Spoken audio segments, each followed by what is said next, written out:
neuroimaging. He has published more than 250 papers regarding this topic and topics related to epilepsy and neurology. So it's a pleasure to have you on board, Matthias. Thank you very much for joining us. Well, thank you for inviting me to talk to you on a Friday evening.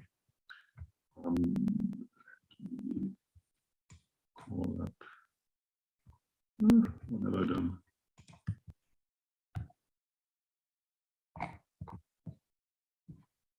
Right. So, moment.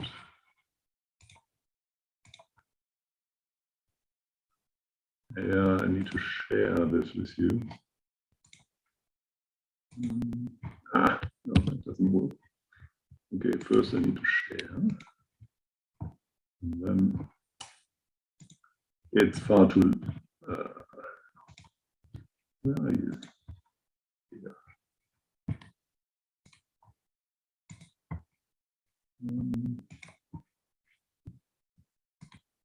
Share screen. Got it. And then this one. Good. Yes, good evening. That's quite strange to start a presentation with "Can you hear me and can you see me?" It would be nice actually if people, rather than just looking at their names, just let the video camera run. It doesn't really matter where you are. It would be interesting to see where you are. Well, otherwise I'm talking against the black wall. So I'm supposed to talk about biomarkers of epileptogenesis at this Young Epilepsy section webinar. And really, let me start with the suggestion for name change. You should really not be yes-sayers. So my suggestion is rather call it no, a not so old epilepsy section. Whereas I would be definitely in the very old epilepsy section in the FOSS. Okay, so basically I'm rewriting, took the liberty to change the title to "Why do we do the things we do?" Why I'm interested in epilepsy, why I'm doing this. Often I have really no clue. And lots of things. And that happens by accident or serendipity. Why are we interested in imaging, or why it's important? Well, because MRI matters. And that's illustrated here in the review from Ortiz, which summarizes basically the surgical experience at the Institute of Neurology. This is very much driven by John's enormous surgical series. And what is clear, can you see? Probably not. I need to use the pointer or laser pointer. And so the outcome, the long-term outcome, and really here we're talking years in surgery, 10, 15, 20 years, is very much driven by the etiology or by what the MRI tells us. And in case of the MRI not identifying an abnormality, the outcome, really the long-term outcome, is pretty poor. So the best predictor for poor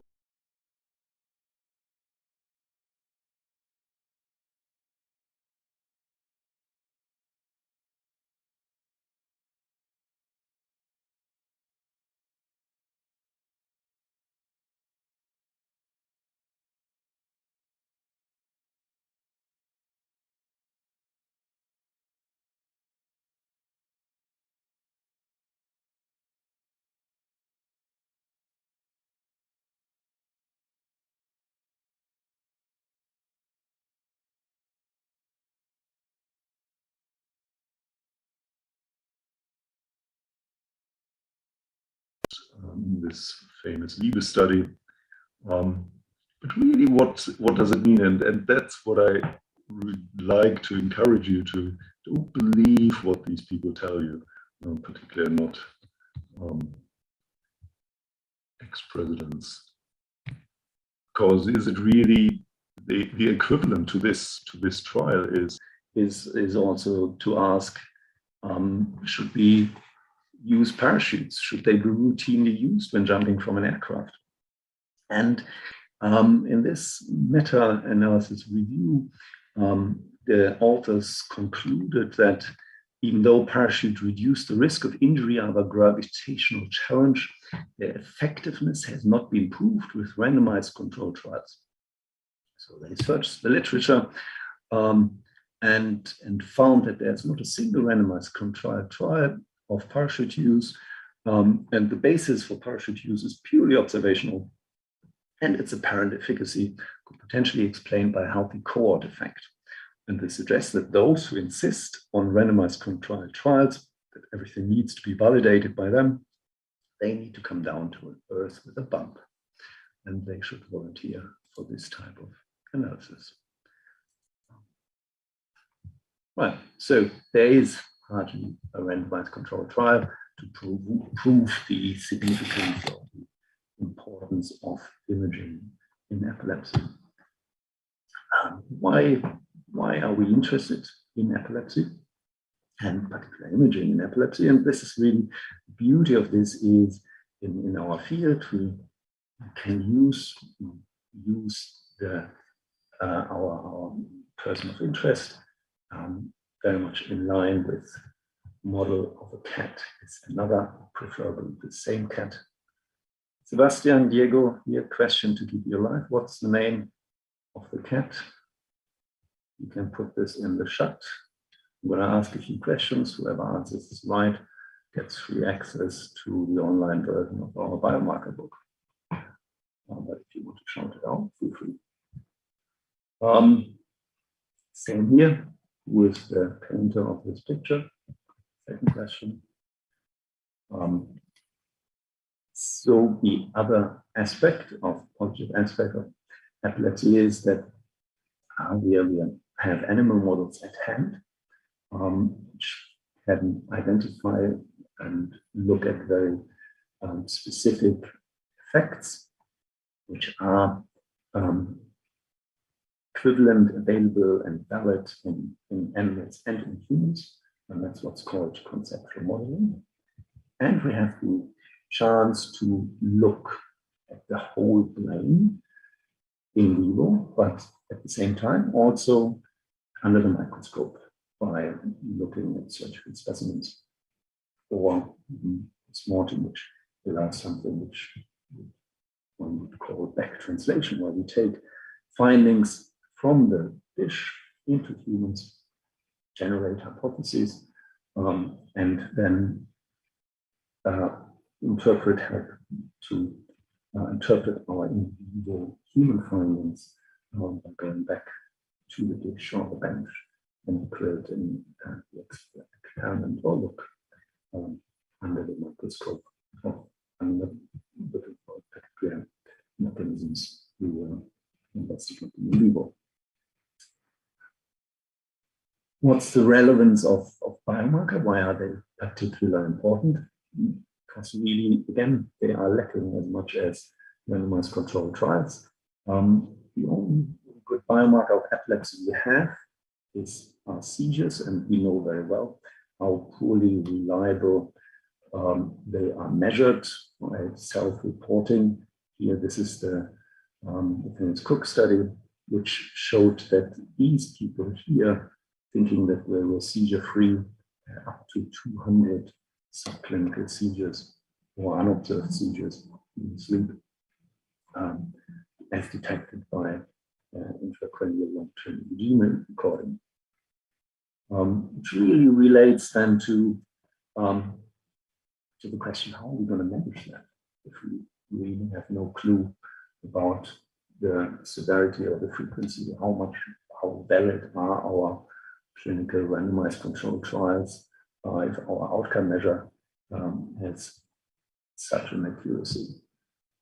So for this, ideally, we would like to have something which is an indicator of a normal biological or pathogenetic process. It doesn't have to be relevant in terms of mechanism, but it's an indicator of it. And there are various types of biomarkers, and just here for you're on the same page. The main relevant ones is the risk or the susceptibility biomarker. They give you the chance of developing epilepsy in healthy or uninfected people or after a specific epileptogenic event. Diagnostic biomarkers, which tells us whether a patient has epilepsy, or tells you that showing displaying symptoms, and whether this is epilepsy. Then there are prognostic biomarkers who identify how likely the epilepsy, once it started, can progress, whether it remains static or whether it reverses. And then there is, and then there are predictive biomarkers or surrogate endpoints, which give you an idea about the chance of treatment response, prediction of treatment response to any intervention, which can be surgery, which can be drugs. The definition of epilepsy has recently changed, and that makes this for even more interesting to study epilepsy. So it does not only encompass the seizures, so that the enduring predisposition to seizures, but it also involves various comorbidities and the cognitive and psychosocial consequences of this condition. So it gives another angle to possibly characterize the severity of the condition by what its causes. But the main driver is a seizure.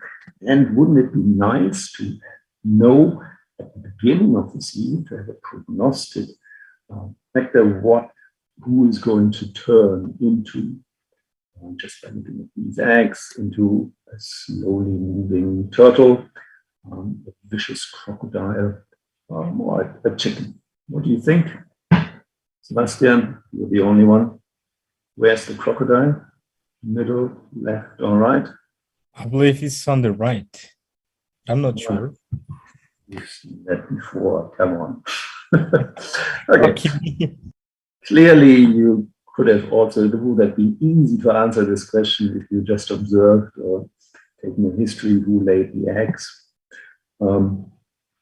Instruments like PET might have picked up with high specificity if there's something in there that's an egg, but very low spatial or temporal resolution, whether it's moving or not, would have been difficult to assess. MRI probably had a very high sensitivity, but would have been with very low specificity telling you how severe, whether this is a kind of nice croc or kind of vicious crocodile. So we have no real good tools to predict, and what we want are markers of prognosis and prediction other than seizures. And these biomarkers, by definition, need to be quantifiable. We need to measure it in order to improve it, and to be objectively measured and evaluated, to reproducible, cheap and easy to obtain, with results being available quickly, with high accuracy, good sensitivity, and good specificity. So truly an oxymoron. These are the type of imaging tools we have, and you can make your own mind about how many of those these characteristic and we're torn there really with imaging always between the differences, torn between sensitivity and specificity. Why biomarker, imaging biomarker of epileptogenesis? So this is now more than what we in line with the definition. Now epileptogenesis, call it primary and secondary, covers the whole spectrum, time spectrum from and potentially epileptogenic insight through the development of the epilepsy until the first seizure occurs, and then the progression to a refractory condition or to a well-treated condition or to remission. So the whole process is called epileptogenesis.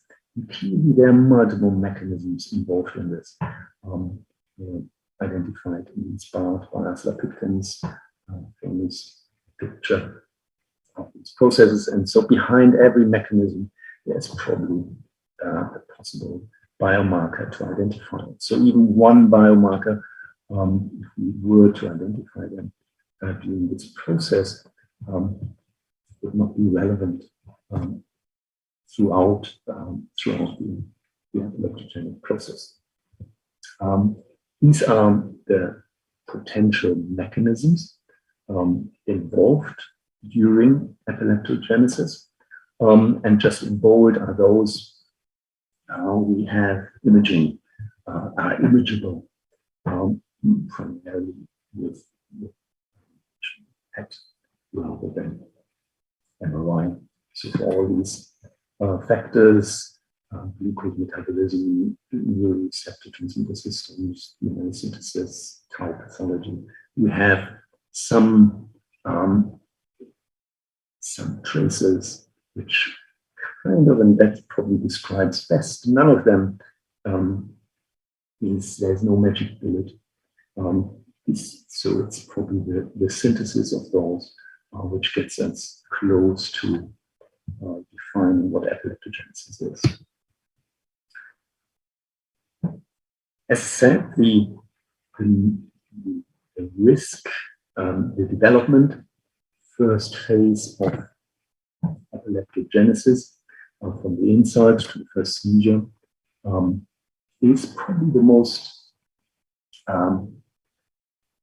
allows us, and that's to prevent. If we talk about prevention, then one would argue that in this phase here, before the first seizure occurs, before the train has left the station, there it's still possible to turn the Titanic.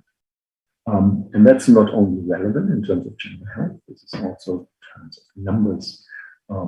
There might be 600,000 people with epilepsy, but the sheer numbers of road traffic accidents and hospital admissions or ischemic strokes, 110,000 per year, far outnumbers the epilepsy. So this is a far bigger issue here, is prevention, as always, better than cure. And the problem, though, is that the risk of epilepsy is rather low, 2–10%, depending on the severity of the illness, of the stroke, and various other factors. And that's has been shown in this famous Anaga study. They followed up traumatic brain injuries, and even in the most severe traumatic brain injuries, the risk of post-traumatic epilepsy increased up to 20 years after the insult, up to about .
In prison and robbed another bank, and at one stage they asked him why do you keep on robbing banks, and his answer is that's where the money is.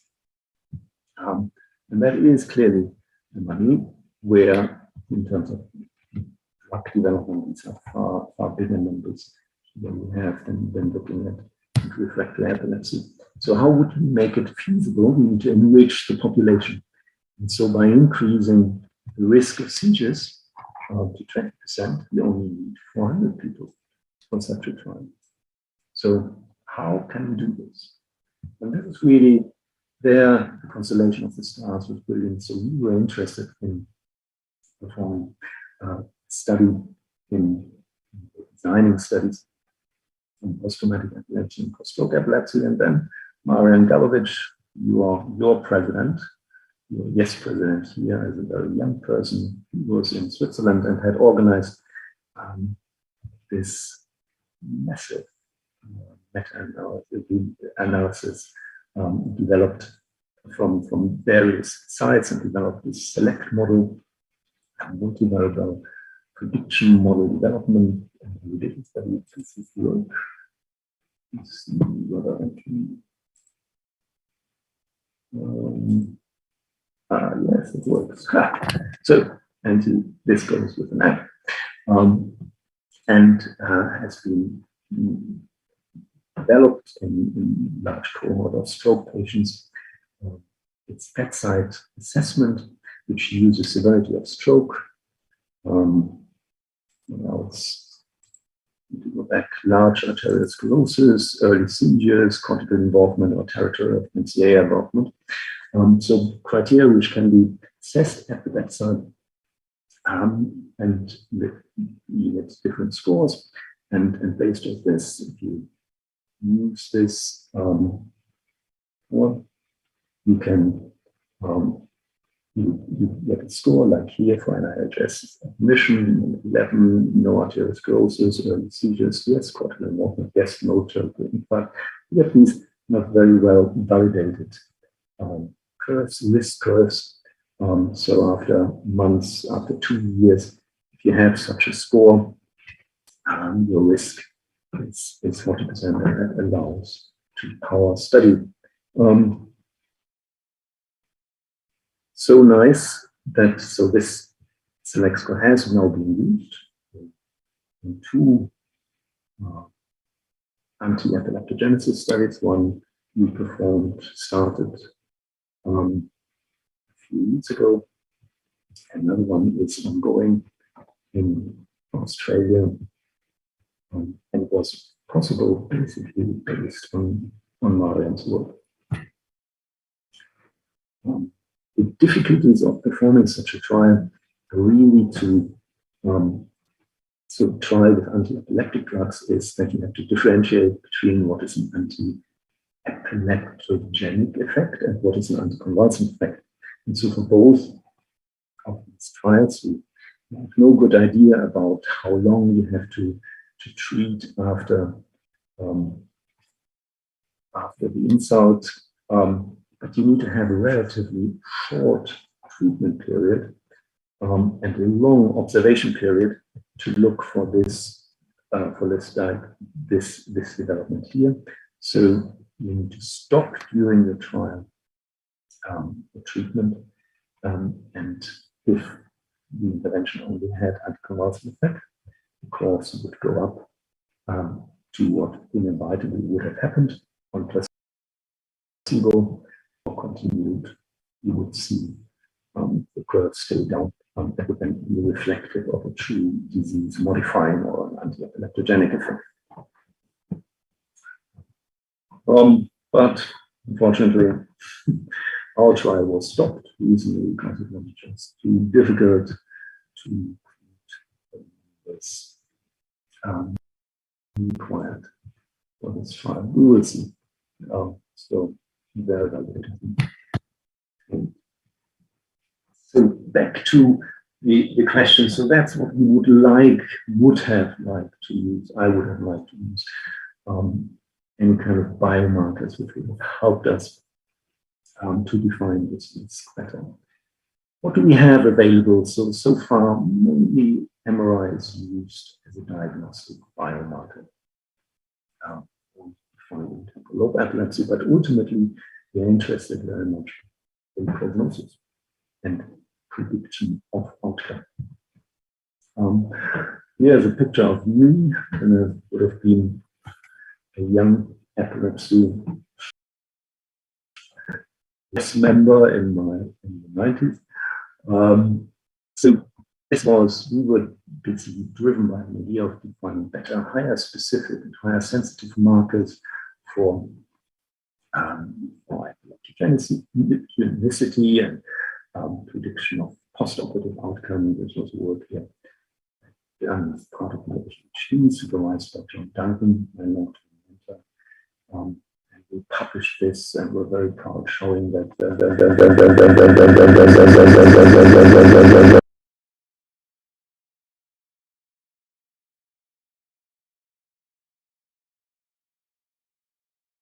it's in the lateral side, to the campus, and that's Matthias here showing this.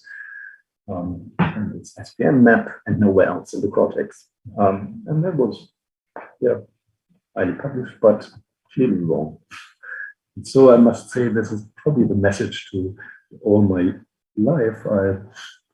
We find a hypothesis, we did study only to prove that this was wrong. This either happened in the initial stage or later on. We try to prove the findings.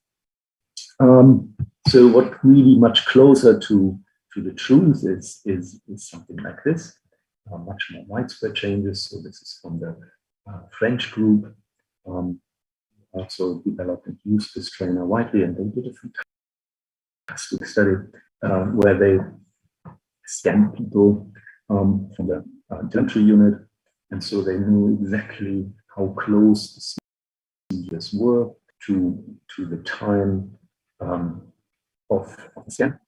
And what they found is that the closer you imaged somebody to an object, to the epileptic attack, the more marked the changes were, but also the more widespread the changes were.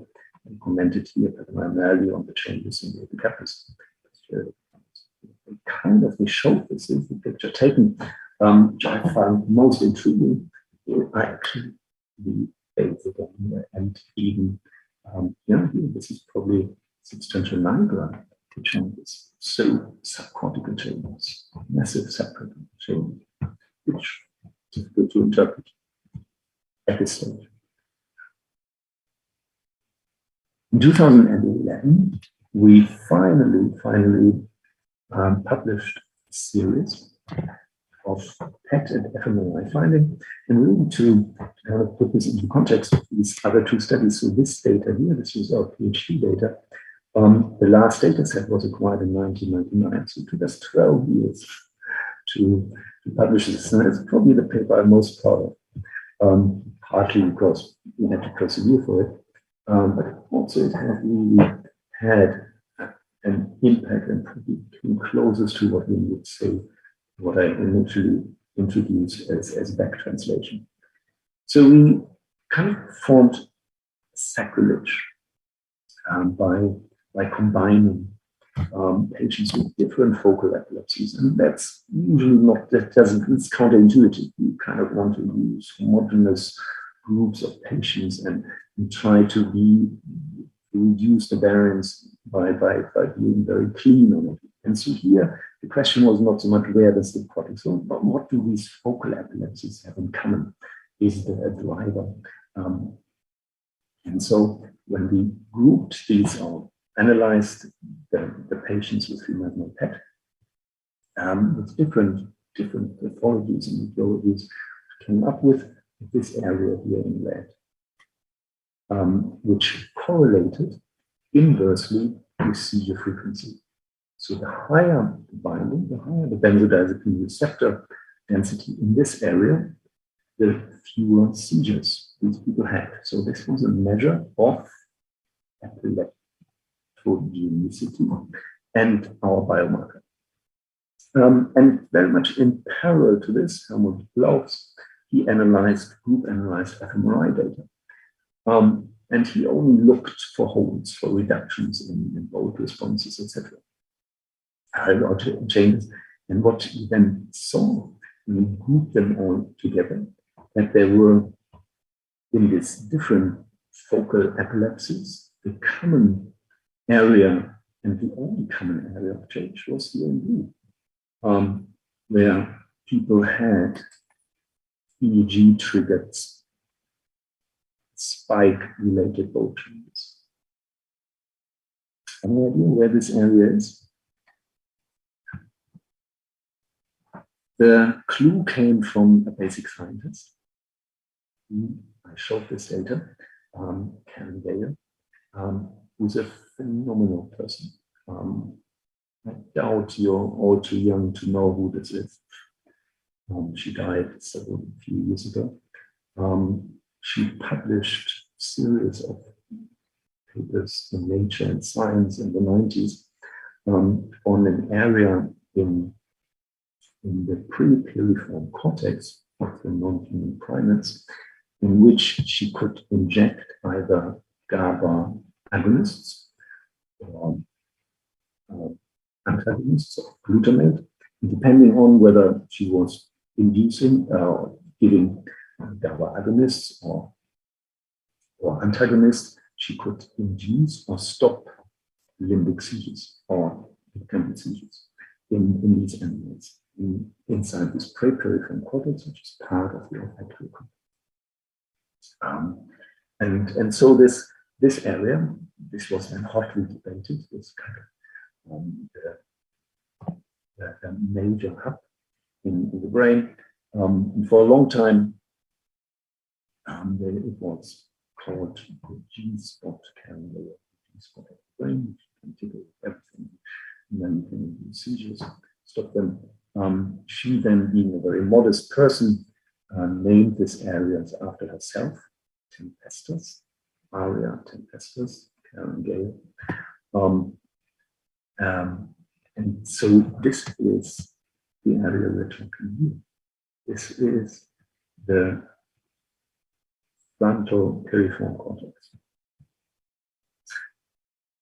Why is this relevant? So using here a light bulb as a metaphor for seizures, what we want to know. Click on this. Click on it. Yep. We want to really know where the switch is. And would we know where the switch is by using an observatory? Well, look at this constellation here. Again. Doesn't work. Yeah, the animation doesn't really, I need to improve on this. But if you just looked at it, you would all have agreed with me that this one here is the focus, and this one is the spread. Not knowing how these two things are connected. Not necessarily the time is essential to science, so we don't know much about the connectivity. And again, this would not be something we picked up on. So the proof then, so once this came out, this was in 2011, we published this, was surprising to see that in 2012, and here this is from the Montreal group, and this was in 2013 from the Melbourne group, they performed the same analysis. So that's kind of the one. And they name it differently, but they all pick up the same area. And people in my group, they kind of laugh about it because I can see once you see this area, it comes up, whatever you do. And really then the proof of pudding to put this into the context of epileptogenesis would be to show whether this area, if it's taken out, whether seizures would stop. And so that's work which started off by one without from Ecuador, and then taken on by Maya, who took this a step further. So here is the area of the piriform cortex, temporal piriform cortex. And what you see there is the resected anterior temporal lobe. And so what we basically did was a posthumous study, was a double-blind study, a surgical study, a really talking along the lines of Samuel Lieber here. This was a randomized, a double-blind surgical trial where the surgeon had no idea what we were talking about. Said, are there tempestuous? So what the surgeon did in this sample of patients, they go anterior as far as they can and take out as much as they can, but never believe that knowingly that this area is of any relevance north of the amygdala. So here, this was simple chance how much was taken out. And because of this variability and because of the variability in outcome, we could actually show very nice correlation, illustrating the importance of it. So here, if the resected proportion of this piriform cortex was greater than 75%, there was a significant 20 times greater chance of being seizure-free than in the non-seizure-free population, whereas there was no real difference in terms of the resected proportions of the hippocampus between those people who were seizure-free and non-seizure-free, the amygdala, the entorhinal cortex, and there was no difference in the resection volume, overall resection volume. So this was the area which was most relevant. And this work now by John and his group of researchers and taking this further now with a proper observational trial in primarily assessing in a prospective design the importance of the structure. So, but what that's here, what we're looking at Genesis, what we so the imaging of excitability or hyperexcitability, that is the holy grail.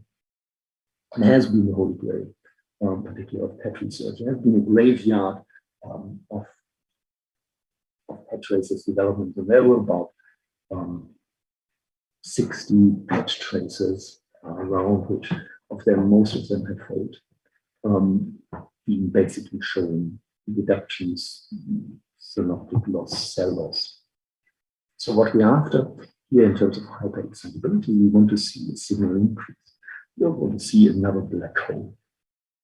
And the idea of most of these, of the successful traces, and there's actually another one ketamine, this is those who a tracer who bind to the open activated NMDA binding site receptor inside this channel here, the NK1 or PCP site. And so this channel is at baseline, it's closed, it's opened, activated on exposure to glutamate and various other comorbidifications, and it's the activation of the glycine site, and then when it opens, there's an proteogenic influxes. So when this tracer opens, when the channel opens and is activated, then the tracer can come in, bind and get stuck to the site, and so images only the open type of receptors. It wouldn't just give you an idea about the numbers of receptors and what we see in patients. Here in this one case, against a group of controls, we see such a significant increase of signal coinciding with the presumed epidemic temporal in this case. This work which Koepp, also when he was young, did with Hammersmith. He's now working at Alexander College. So he studied patients' epilepsy, and overall what we saw was an increase in signal was not significant in the group. And this was partly driven, because in this group we also had 3 people who were actually on antidepressants. And these 3 stood out from the rest, more so than actually the patients who were not on antidepressant treatment. Average then, these depressed people were taking various types of antidepressants, was not just one class. They had a massively reduced uptake of the tracing. And whereas, as you can see here, the difference to the patient control. So what we argue is that, this is not explained by their activation. This is the receptor number and such dramatic changes. 30% wouldn't be, for instance, an opening probability. So there is a good, now also theory, hypotheses about downstream effects of antidepressants on NMDA receptor and appropriate downregulation. Or overactive downregulation. So these receptors are relevant for not just epilepsy. We know they're relevant for TBI and stroke, for encephalitis, and like NMDA and for encephalitis.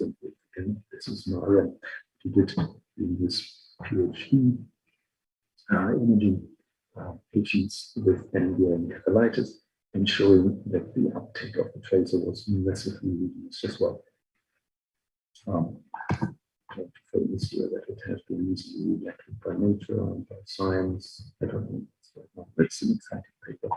We will come out one day and proving the biological, basically the biological validation of this. A surprise finding, and these are always the interesting stuff. The interesting is the surprise, not the yes or no's are far more interesting. So what we would have expected with increasing cell loss and neurogenesis and these occurrences is also reduced by them. But what's striking, despite the clear atrophy and cell loss in DNA aging, in all cohorts studied, be it patients, be it controls from different hospitals and different series, we saw an age-related increase, which was distributed in this way, very much in the conflict association areas, where we also see. And so this is probably the most exciting work my has produced, and we're further investigating this with basic scientists and others involved. And it's trying to understand where these signals come from. Most likely from an age-related failure of protein uptake, reuptake, which leads to compensatory effects.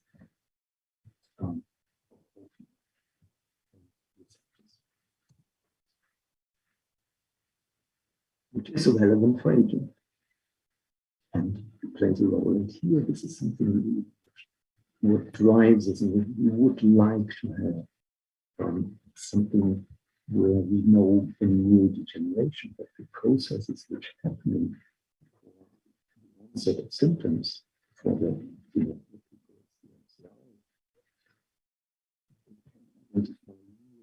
sometimes up to 20 years before who is at risk and where are they on this trajectory. And this is something what's lacking in epilepsy, and some exciting work, some new that who's now Maria was to look back in time at tissues taken from people who were operated up to 20 years ago, but they were still alive. A window to the brain, to the brain. We can back, we can look into their brains. We have the surgical material. And what he did is he correlated the amount of tau, which we know is one of the hallmarks if you look for pathological tau, its distribution in the surgical resection material, and correlated this. So here, this is the medical tau score. Correlated this with verbal fluency and other cognitive parameters, particularly showing that in those people who had the highest tau load in their surgery, so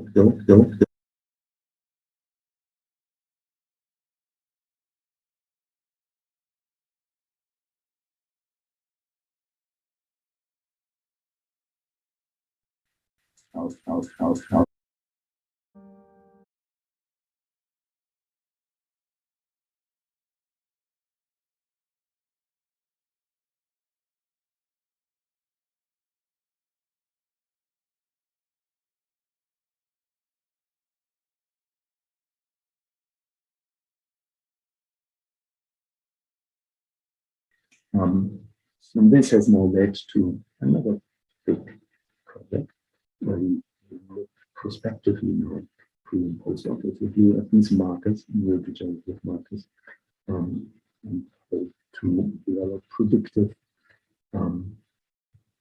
biomarkers, prognostic biomarkers. I'm driven by a case who presented 6 years after surgery. This was a 60-year-old seizure was operated, and she was seizure-free in 6 years. And when we looked at the surgical material, this patient had a huge amyloid load, but was clinically intact. And also the initial PET scans then following surgery, PET scans, amyloid PET scans were not showing any signs, and only became positive the moment she really showed progressive symptoms when she in these errors. The volume change of the hippocampus is probably the biggest driver, and tau became relatively late, 6 years after the scan. So clearly that would be relevant for people to know that before they had surgery, whether they are at risk. And one of the theories is that these people who have high tau load or high amyloid load at the cusp of decompensation. And surgery then, even meant to be therapeutic to stop the seizures, would be the additional trauma which usually then tips patients over the edge. Coming back to the picture of can we predict and can we identify people who will develop a poorly controlled epilepsy? Medically controlled, can we avoid unnecessary drug trials and invite them to possibly earlier surgical intervention than going through the trials. And we know this from children, that the earlier you intervene, the less time the brain, the epileptogenic networks have to develop, the better. And so we, in a large European collaboration, we were following an idea which has been discussed like almost a religious warfare. It's out there between those people who claim that it's all about anti-epileptic drugs, finding the right target and finding the right bullet. Like illustrated here, the target hypothesis, for which we have traces like GABA, traces, or whether it's actually independent of the type of drugs. It's a problem at the luminate side of the blood vessels, the transporter problem, which these drug transporters are expressed, and they have to transport the drugs or any kind of either across or in the majority, it's an efflux transporter which protect the brain from entering. So you have drugs and other toxins entering going through the capillaries, and then active efflux transporter to protect the brain. And so the theory, driven very much by work from publishing, was that this is regionally overexpressed in the focus, around the focus in epileptogenesis regions and epileptic development. And so this kind of overexpression of transporters leads to an increased efflux of the drugs and a reduced tissue concentration of the therapeutic drug. This is the work which from Prof. group first explored in animals. The problem we have is that the way this is done is by using this kind of tracer, verapamil, or any kind of tracers which are substrates for the PGP, which was the main transporter in the rat, drug transporter, drug efflux transporter. And the problem is, because it's such a good drug efflux transporter, is that this stuff doesn't go into the brain. It's kind of, you get these kind of very noisy soup-like pictures. These here, these high uptake parts, these are not the hippocampus. This is really a dilemma. This is the choroid plexus, which is just overlying the hippocampus. So it makes it very difficult to get any kind of ideas about what happens really in the hippocampus. That's makes it difficult in humans. So, but you basically do not get much of it. And what we then look for is, in this type of design, you're looking for reductions in not very much uptake, i.e. less verapamil is taken up because PGP is overexpressed. And that clearly doesn't work. But the trick is to use a selective blocker of PGP. And then when you, in theory, block completely the PGP, everything goes in. Again, that's not what you want, because that would show you basically, if you were to block everything, that wouldn't give you the chance of showing regional overexpression. But if you go for half maximum blockade, this would still leave the areas where the overexpressions half blocked. So you would still see a reduction of uptake in these areas, whereas in other areas where you don't have the overexpression, you would have a complete block. So you get a difference between these two states, and that's what's seen here in the animal. And also this works in human. The signal goes up. You can see this. The difference you also see just by looking at these pictures is the magnitude of the effect is here a factor of 10, and here it's a factor of 10 times higher in the animals than in the humans. And again, our hypothesis and our model was beautiful, but probably not so relevant. What's relevant in the rat with PGP is not so relevant in humans. Still, Maria Feldman, who worked in the human part of it, was able to show that if we image the verapamil in, and here the trick was to look for control for pathology. So we scanned patients with hippocampal sclerosis who were drug resistant, and there are many of those, and we compared them with temporal lobe epilepsy patients who were seizure-free or almost seizure-free, so who had very few seizures. So we had a very good, so we controlled for the pathology.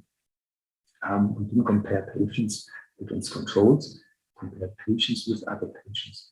And the main difference was our outcome level was seizure frequency and the amount of PGP activity, which was higher, the higher it was, the more seizures patients have. How I'm doing with time. I think that I would love to tell you a bit more about, you can always log out and go to the pub, about something which I quite, well, I spend a lot of time on it. It's close to my heart. The area of research in generalized epilepsies. And it's kind of under-studied area, particularly in imaging, as neuroimaging is supposed to be normal. But what we were able to show, this goes back to work by my old friend Fritz Wellman. This is, I looked for, it's actually in here on this motorbike. People in Schalfand will know that we spent some time in the 90s in Schalfand with us and performed this seminal MRI study where we grouped patients with Germany and compared them against controls and identified these areas of change in the mesiofrontal areas of possible SMA, where people had the group of patients with Germany significant increases in gray matter compared to controls, and that correlated possibly with what was hotly debated and discussed at this stage about pathological findings of microdysgenesis in this area of the brain. This is a study which, like genetic studies, has been multiple times repeated, and people have reported increases and decreases and changes of various parameters. And it always comes down to this area, and shown here in this meta-analysis. So this is a meta-analysis Fritz performed of all changes superimposed on top of each other. And what we end up here is very close to the SMA. How is this related to what's the relationship between the driver between this? My interest is partly because this is here my old mentor from Berlin, Dieter Jens, who gave the name in Germany to the syndrome. It's called the Jens syndrome, juvenile myoclonic epilepsy. And he describes these epilepsies. This is the English translation. Pretty rude, like this is hard stuff. The way he describes his patients is disorganized, lack of discipline, neglect of physical needs, not avoiding seizure-provoking factors, denying problems and conflicts, not learning from bad experience. When I read this, I'm thinking of these two. This is, as you can see, 10 years old, these pictures, and clearly at this stage, he was not talking. He was just going into puberty, just coming out. But these are developmental changes, and this was taken about 2 years ago. Now they are both talking again and are UK citizens. Whether this is a positive development is a different question. So what happens here is a reflection of brain development, and what happens during particularly the important phase of adolescence is a massive reorganization. It's primarily a pruning of brains, of neurons, and making it more working better efficient, better higher synaptic efficiency, which results actually in reduction of gray matter volume over time. So planned apoptosis, particularly during adolescence. And this is work which Ritter, amongst many other stuff that's done, beautifully taken on board, developed further the very crude SPM Fritz had done 20 years earlier on structural differences between brain mutations and controls, and identified that these areas of change here of curvature, of forming of the surface area were very much in specific distribution in the orbital frontal cortex, but also at the temporal parietal junction. But here in this orbital-frontal distribution, suggesting again, corresponding to what we know is a posterior to anterior change in this pruning process. So the frontal lobe, these parts of the brains are the ones who are last maturation. These are the ones who were most susceptible. And so what she identified using these are very much developmental measures of altered brain development in these anterior parts of the brain in patients with strain as a biomarker of brain maturation. But not only that, she also identified this when she compared this in siblings. So these measures, similar measures, she finds in patients with strain. She also identified these structural measures in their non-epilepsy suffering siblings, suggestive of this being an heritable trait in endophenotype, a possible susceptibility biomarker. And Lorenzo took his work further and looked for other structures outside the frontal lobes and identified hippocampal malrotation as overexpressed in patients with strain. So this, and in both, again, in siblings and patients, these are structural abnormalities which are also seen in controls, much less frequent and of doubtful significance. We know that the changes here have been very pre-programmed very early on and manifest. In patients, they were functionally relevant, and we could identify and show this by comparing various functional studies related and differences in the functional integration of these structurally abnormal parts of the brain. And show you this. Does it work? Let's see.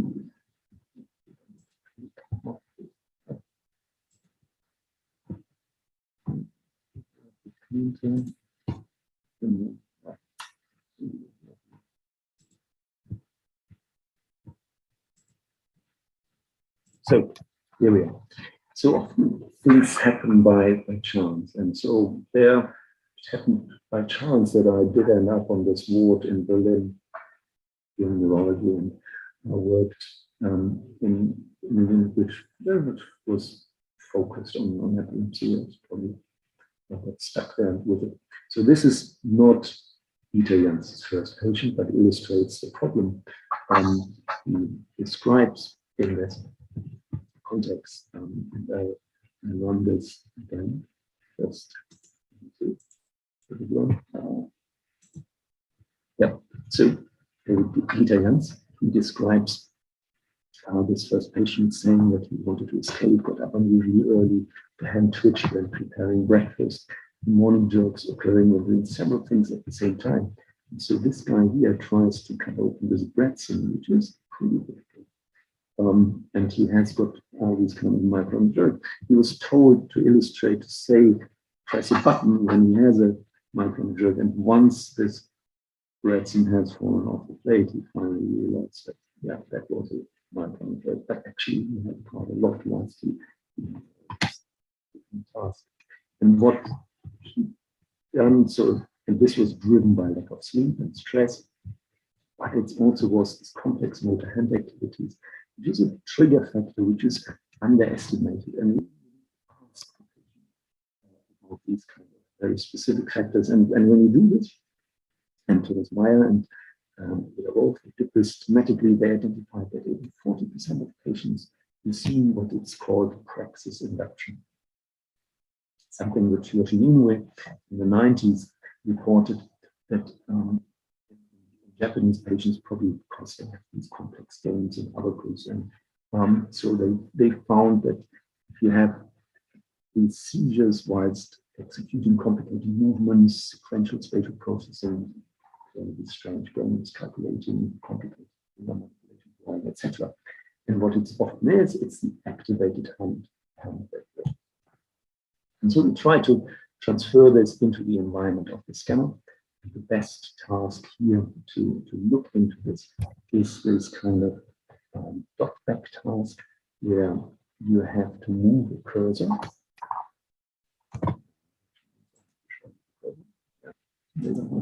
So you have a cursor which you look at the screen with this diamond shape, and the dot appears randomly in these two corners every 3 seconds, and you have to move the cursor where it was presentation before on the 1 dot back, and where it was 2 presentation before on the 2 dot back task. And Sebastian, I'm afraid it's you again. You'll have to tell me. We'll run this task. So you want to unmute and tell me where should the cursor go? Yeah, so you want me to say where the okay, in the upper corner. Right corner. It's 1 dot back. So you move to the right. Yeah. And you have rest now. So now I'm presenting. Okay. Where does the cursor go? It's the 2 dot back task now. Downwards and then to the left. Goes up. And where does it go now? Then to the right. Or downwards? Okay. Yeah, it's 2 dot back. I failed miserably on this task as well.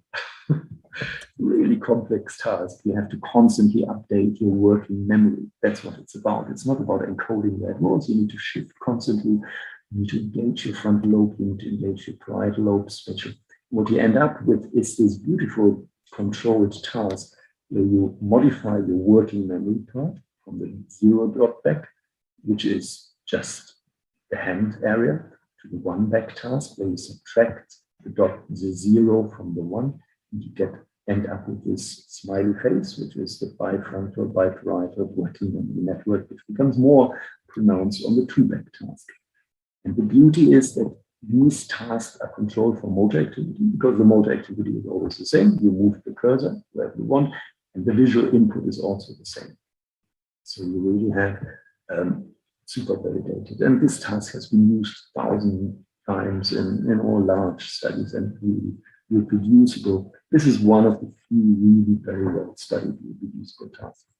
If anybody wants to engage in fMRI, I strongly advise to use this task. So we had Christian, who still is not as young as he looked like on this picture, but he still looks like this. Still. And so what he showed was that people with JME were very much normal. They did not have any differences at 0 back. Their hand function is totally, it's not different. But when you increase the cognitive load, what happens is that you have an overactivation in the motor cortex. And this becomes even more pronounced in the motor cortex and the SMA if you increase the cognitive load to 2-0. So Ritter, again, took this on further and studied siblings, and she found the same thing in siblings. So here it's not an effect of the drugs and the seizures, not as marked as in the patients, but in the siblings, again, co-activation of the motor cortex with increasing cognitive load. So what happens?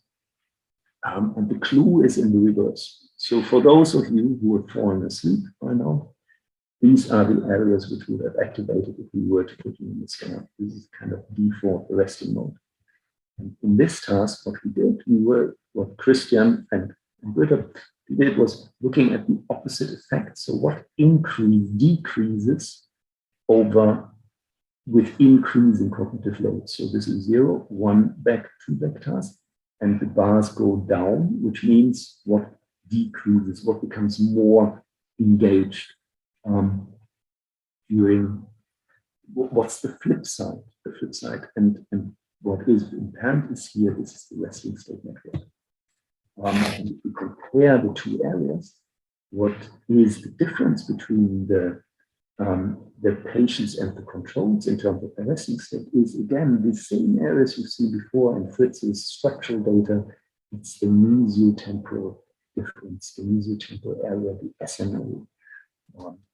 So what we see in this part of the brain is we don't see a difference in the task-related activations. You see a failure to deactivate in this area of the motor cortex with increasing load, and in the SMA in patients over controls. So it's this switching, this toggling between two different networks, where the more complex the task is, the more automatic the hand movement should go. And that is the problem which the patients do not have, this separation. As I said, this study, this task has been used by many people, and one group in particular, the Karolinska group in Sweden.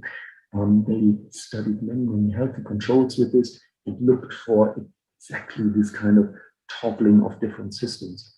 And they looked for autocorrelations between this and identified two autocorrelated systems.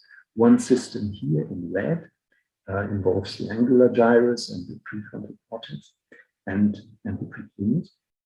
And the other system in blue, which involves the premotor area, the SMA, dorsolateral prefrontal areas. And these are the systems which are kind of autocorrelated. They move from one end to the other.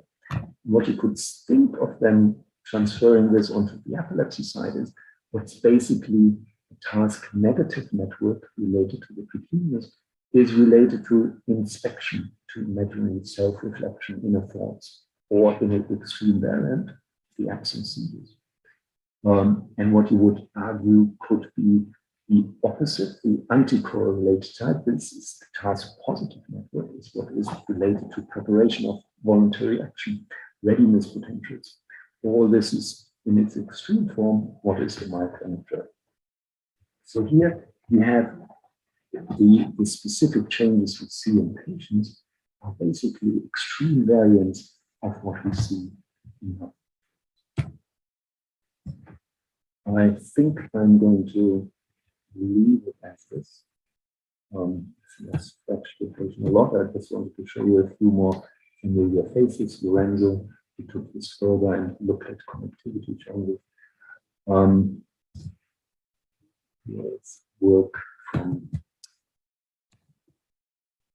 Fonglai, who very recently applied machine learning techniques to look into greater in finding biomarkers for syndromes, identifying two types of clusters of patients with IgE, one where we see a beta onset, another one where we see,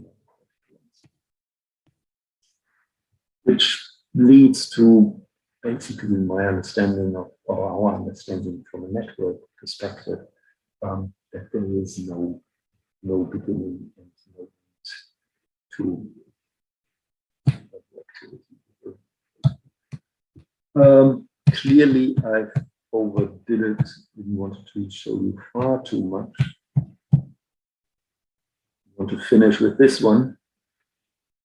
There has been a recent trial with parachutes. So the parachute trial I referred to has been done. Was published a few years ago now, 2 years ago. And what it shows, and they really looked into this in great detail. They screened a large number of patients and then randomized 23 patients either to an intervention, which was completing a jump from an airplane with a parachute, or a jump from an airplane with a rucksack. And this was well matched, so they had in each group, they were matched for ethnic, medical history, broken bones, acrophobia. There was a bit of bias in those who parachute use, so those who jump from an airplane with a parachute, they had prior exposure to it, but otherwise there was no family history of parachute use. And there is other factors. What they though then found that was a significant difference in the speed of the airplane and the height of the airplane, being 0 for those who jumped out of the plane with a rucksack, and 60 centimeters. Yeah, so much warnings. Great. Yeah, all this work has been done by others. I presented today all these friends and colleagues here this was a while, you can see fungi, Maria, Afghan, Khaled, Mariam, Lorenzo. Many people I was fortunate by and still fortunate to work with and to go skiing with, again, to the same place in a few weeks. Thanks for your attention. Thank you. Anybody answered the questions correct, they get a copy of this book. That would be great. So can you please stop sharing your screen so we can put our faces in the... Well, yeah, we have several questions, and the first one is if you think that MRI or probably functional MRI will help in developing anti-epileptogenesis medications or treatments. Yes, I wanted to show Clarissa's picture. And she spent some time with us, and it was fantastic. And really kind of kicked off this whole program where we're still looking into the effect of what do drugs do to these networks, which kind of leads to the main thing. What I think what imaging is anyway about is to avoid harm. So we identify using functional MRI areas, adequate areas which we tell the surgeons not to go to. And similarly, what we've seen with drugs is differences in the effect they have on cognitive networks. And these are actually tools which in the drug development don't exist. Drugs in the development don't fail because they're not efficacious, they fail because they're not tolerated. Drugs only work if they are taken. And the majority why drugs are not taken is because they're not tolerated for cognitive side effects, etc. Which is not something which is easily testable in animal models. So yeah, I'm very hopeful that people will use these tools, which then also will help very much in terms of enrichment. So if you identify using functional imaging methods, the criteria where people benefit or develop side effect, it would be easy to do this rather than run an expensive drug trial of 6 months with a drug which costs £3,000 and causes all other kind of illnesses and comorbidity. Not so much fMRI, but PET was very instrumental in the development of a recent drug, Xenavir, which failed though in the trials. But the development of the drug was very much driven by 2 PET tracers where the company UCB, they actually labeled the drug compounds, and that helped to reduce the development costs because then they could this was used for dose finding again. So now well, not in my lifetime, it's for the next, for your generation to take on. But yeah, I'm hopeful. So we have another question regarding, it was a recent paper published that take into account the treatment with Keppra and epileptiform discharges in Alzheimer's disease. So you showed that there is a correlation between tau deposit and epilepsy in temporal lobe epilepsy with cognitive decline. So do you think the tau deposit will be related to the epileptiform discharges? Because it seems to be the case in temporal lobe epilepsies that they do have a higher spike index compared to other types of epilepsy. Do you think there's a relationship between those? And that's what we are investigating very, very closely now. And I refer to, it's a brilliant paper by Jeffrey Nobel's 12 or 13 called The Perfect Storm. He looks into the connections of amyloid, tau, epileptogenesis. So whether this is, and that's a good example where these are vicious cycles. It's not just cause, it's both cause and consequence. Which then probably lead and feed into networks in the susceptible person. the levetiracetam story is, and there your questions are very well fitting to the previous question. We could see that levetiracetam normalizes cognitive activation patterns using this fMRI techniques, and so that's in a way not surprising that it's in MCI has shown beneficial effects. Also, there is overexpression, and so you wonder actually whether seizures, here we are again, whether seizures are a biomarker, an early biomarker of dementia in be it late onset epilepsies. We know that people with familial Alzheimer's far more often have seizures as well, far earlier than develop epilepsy. And in virtually all animal models of neurodegeneration, the first thing they do is seize. So these are exactly the kind of things we're looking at right now with PET traces in these elderly population to see whether we get some markers for potential at-risk people, because we will not be able to follow them up for long enough to say whether they will develop dementia. But even so, that's why it's so crucially important that you get some surrogate markers for potential outcome. So there are two questions related to connectivity. The first one is that if you think SMA in generalized genetic epilepsies, its connectivity within SMA, it's related to the clinical presentations we have, and that's why we have these abnormal findings in MRI. Yeah, so that's our interpretation of it. If you think of the clinical phenomenology, what these myoclonic jerks are, these are motor seizures. And it's their motor cortex is involved. And if you think, how do you relate this to cognitive stress, then this goes via the SMA.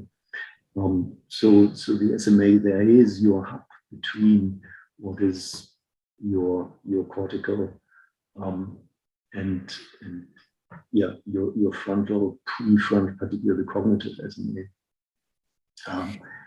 So and what I find striking is that we see this kind of changes again using the same methodology of fMRI, looking at the activation. We see this in very syndrome specific in the SMA in JME patients. And in temporal lobe epilepsies, we don't see this we see it there in the hippocampus. So there the changes we observe in terms of deactivation or failure to deactivate are very syndrome specific in left temporal lobe epilepsy. It's the left hippocampus which does not deactivate.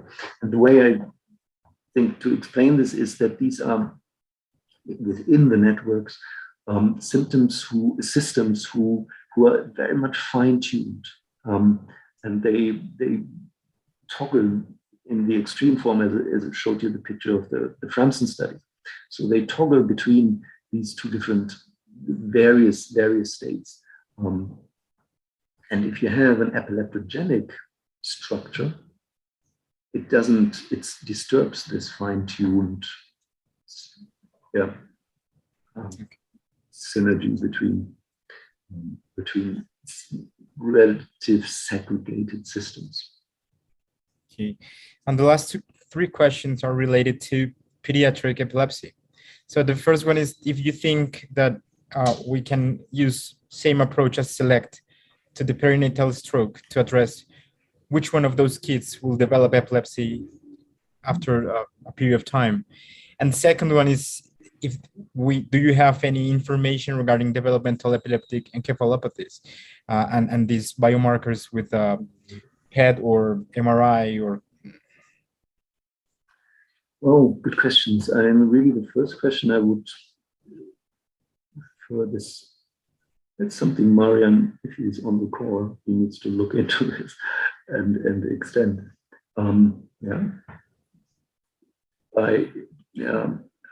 think the perinatal or the early strokes, you have different distributions. You don't have the other risk factors which play into the select score. So you would have to look for, but it would be definitely worth applying the same methodology.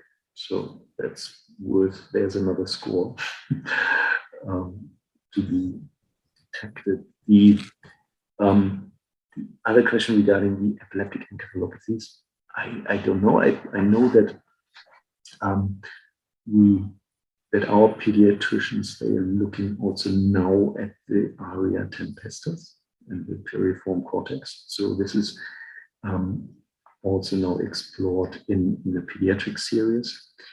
The real serious epileptic encephalopathies. Oops, this is my lovely wife. The problem there is that you will, these type of investigations, the imaging type of investigations, they require cooperation. And so that I don't think is possible. So there you would have to look for other connectivity analyses, and there's probably more structural connectivity which we would look at.